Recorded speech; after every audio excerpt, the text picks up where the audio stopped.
Closer to home now, is the mental and psychological impact of COVID-19 being ignored by employers? According to research, issues relating to anxiety and depression impacted the performance of around 38% of the workforce, even more before lockdown. Now, Mygrow CEO Mark Baker joins us now via Skype from here in Johannesburg to talk some more about one of the serious repercussions of this pandemic.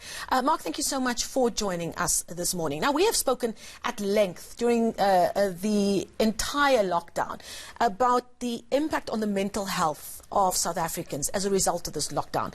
We went through anger. We went through, why is this happening to me right now? Then there is the feeling of acceptance of this new normal. And that's all part and parcel of what we're dealing with individually in our homes and that kind of thing.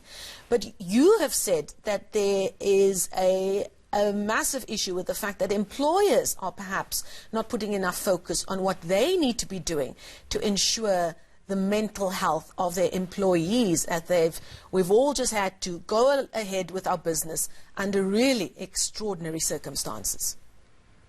Yeah, I think the focus has now completely shifted to some of the health and safety protocols that need to be in place for businesses as the economy starts opening again, as employees start going back to work.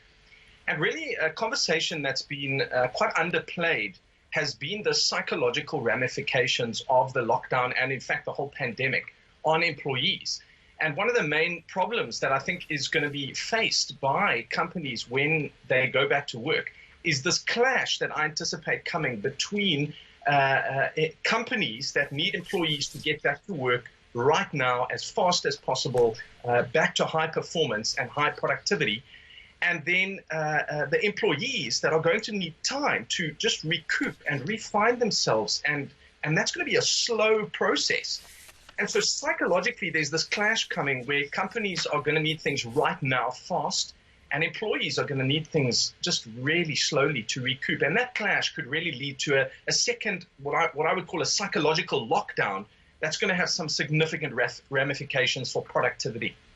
Now, we're hearing from bigger businesses, your bigger corporates who are invariably better resourced and more organized, that they've had officers and individuals and professionals in place that are there to support their employees in terms of mental health, whether it be as a result of needing debt counseling or any other emotional needs that they might have. And we're hearing anecdotally that those services are being taken up in huge numbers now within these bigger organizations.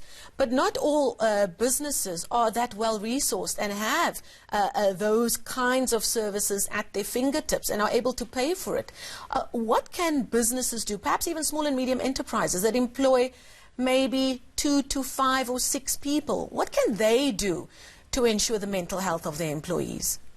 Well, let me just firstly touch on what you're saying about these large employees. While there are these, employee wellness programs that are in place in large organizations, it does require that the employees put their hand up and say, actually, I need help.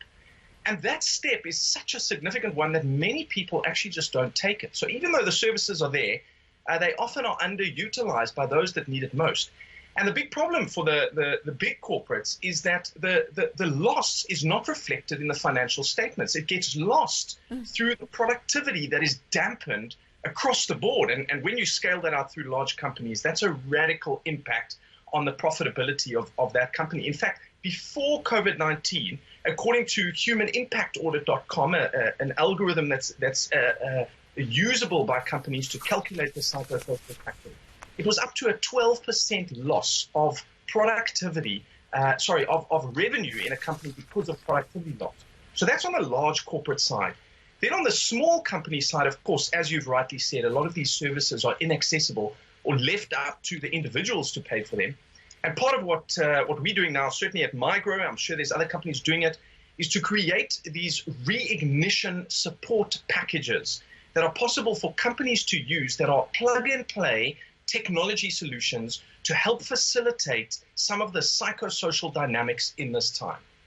Very, very interesting indeed, and a long road ahead for many businesses in South Africa, and indeed just ordinary South Africans coming to terms with this new normal, as we so often call it now. Thank you so much for your time. That is Mygrow CEO Mark Baker joining